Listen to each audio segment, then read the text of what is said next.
Buenos días, una vez más. Aquí venimos a hablar un poco de derecho laboral en Costa Rica.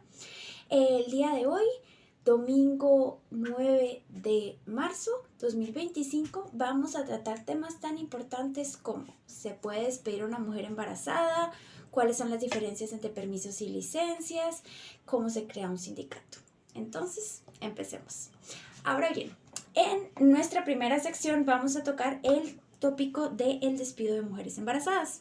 Se sabe que tienen una protección especial las mujeres embarazadas por que están en un periodo pues muy sensible, y es por esto que ellas solo pueden ser despedidas siguiendo un proceso muy específico que vamos a comentar a continuación. Entonces, en esta parte solo puede ser despedida por una falta grave, las cuales están descritas en el Código de Trabajo en el artículo 81.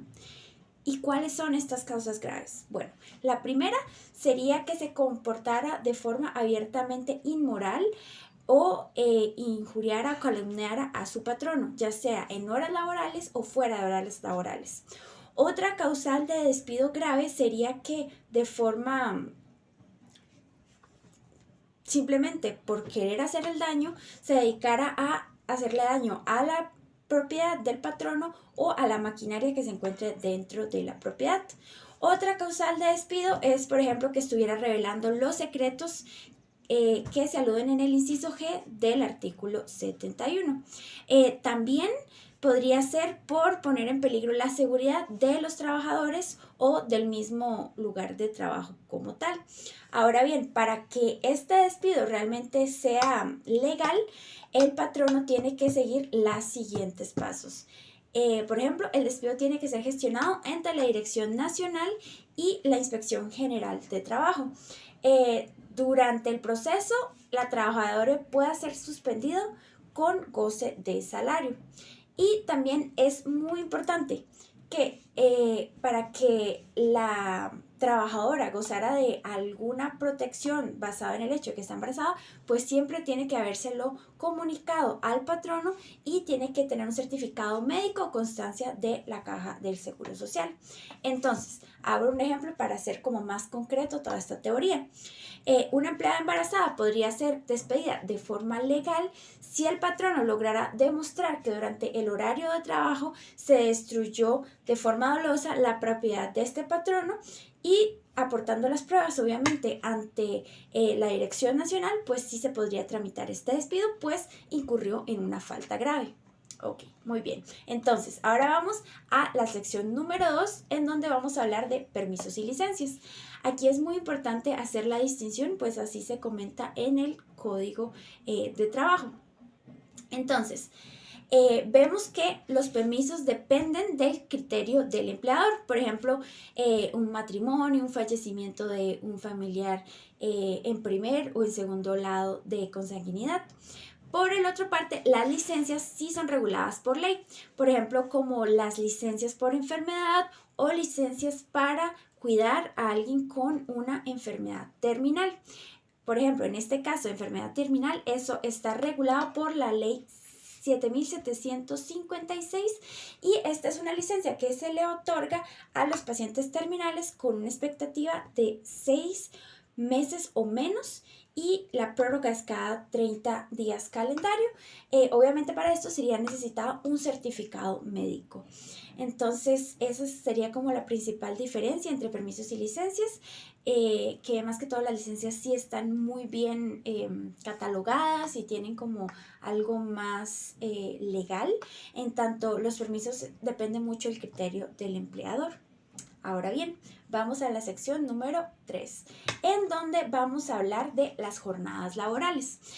Como se ve en el Código de Trabajo, existen 3 tipos de jornadas, que serían las diurnas, mixtas y nocturnas. Sin embargo, además de eso, hay que tener también entendiendo que existe la jornada ordinaria, la jornada extraordinaria y la jornada acumulativa, las cuales tienen que ver con cuánto tiempo se puede desarrollar la labor por la que está siendo pagado el trabajador. Ahora bien, esto se ve mencionado en el artículo 105 del Código. Por ejemplo, la jornada ordinaria es un máximo de 8 horas diarias en jornada diurna y 6 horas en horario nocturno. La extraordinaria son aquellas conocidas como horas extra, las cuales pueden ser hasta 4 horas adicionales, obviamente sin exceder las 12 horas diarias de trabajo. Y es importante recordar que esta jornada extraordinaria se supone que no es permanente, no es como que pueden decir, bueno, aquí en adelante usted va a trabajar horas extraordinarias todos los días, no, eso es solo por un periodo como muy específico para ya sea sacar la carga de trabajo o por una situación especial, pero no se le puede exigir que sea durante mucho tiempo y también tiene que contar con la aprobación del trabajador. Por otra parte, tenemos lo que es la jornada acumulativa, en donde hay una distribución de 48 horas en 5 días en trabajo no peligrosos. Esto es importante recordarlo, por si acaso pues se solicita trabajar más horas, es importante tener en cuenta esta distinción. Ahora bien, en la sección número 4 sí vamos a hablar bien de qué se entiende por jornada diurna, nocturna y mixta. Entonces, la diurna, como su nombre lo indica, es para aquellos labores que se realizan en el día.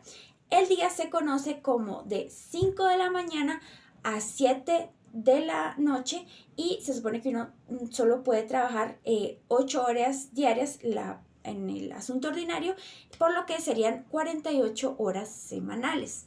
Ahora bien, en la sección nocturna, es decir, en la noche, este periodo se encuentra desde las 7 de la noche hasta 5 de la mañana y como se trata de un horario un poco más especial, no de día, se supone que son máximo 6 horas y por lo tanto semanalmente serían 36 horas.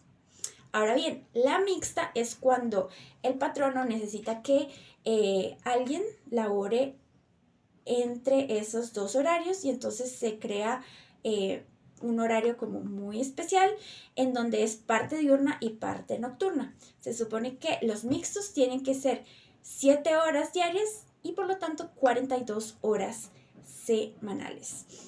Un ejemplo sería de esto: un ex compañero de trabajo ya pudo encontrar un nuevo trabajo recientemente en donde se le pide que él trabaje de 2 de la tarde a 10 de la noche. Entonces esto sería un horario mixto porque comprende un poco diurno y un poco nocturno. Ahora bien, vamos a una parte muy importante para que todos los trabajadores conozcan sus derechos y es las diferencias entre paro y huelga. Entonces, por un lado, la huelga es la suspensión del trabajo por parte de los trabajadores para exigir derechos. En tanto, el paro sería la suspensión temporal del trabajo por decisión del empleador por razones económicas o técnicas. Entonces, huelga son más que todos los trabajadores quienes están pidiendo que se les den derechos o defendiendo sus derechos, y el paro es algo más que todo algo que está organizando el patrono. Eso sí, es muy importante recordar que esto tiene que estar organizado, tiene que tener una notificación, existen requisitos para los paros y las huelgas, porque si no se cumplen se convertirían en actividades ilegales, las cuales pueden ser castigadas. Entonces, para evitar esto es muy importante ir a revisar el Código de Trabajo para ver cuáles son estos requisitos. Ahora bien, para terminar, vamos a profundizar un poco en lo que es los sindicatos, cómo se forma un sindicato. Pero obviamente antes de hacer eso tenemos que saber qué es un sindicato. Entonces, según la definición en el Código de Trabajo, dice que el sindicato es la asociación permanente de trabajadores o de patronos o de personas de profesión u oficio independiente constituida exclusivamente para el estudio, mejoramiento y protección de sus respectivos intereses económicos. Algunas de las actividades de los sindicatos son celebrar convenciones y contratos colectivos, crear, administrar o subvencionar instituciones, establecimientos u obras sociales que estén dentro de sus intereses económicos. Ahora bien, ¿cómo creamos esos sindicatos? Bueno, se necesita, según el artículo 344, una solicitud firmada por el presidente o secretario general de esta asociación que se quiere crear, y esta petición se tiene que enviar a la oficina de sindicatos del Ministerio de Trabajo. Además, la solicitud tiene que incluir un acta constitutiva, el número de miembros y los estatutos del sindicato.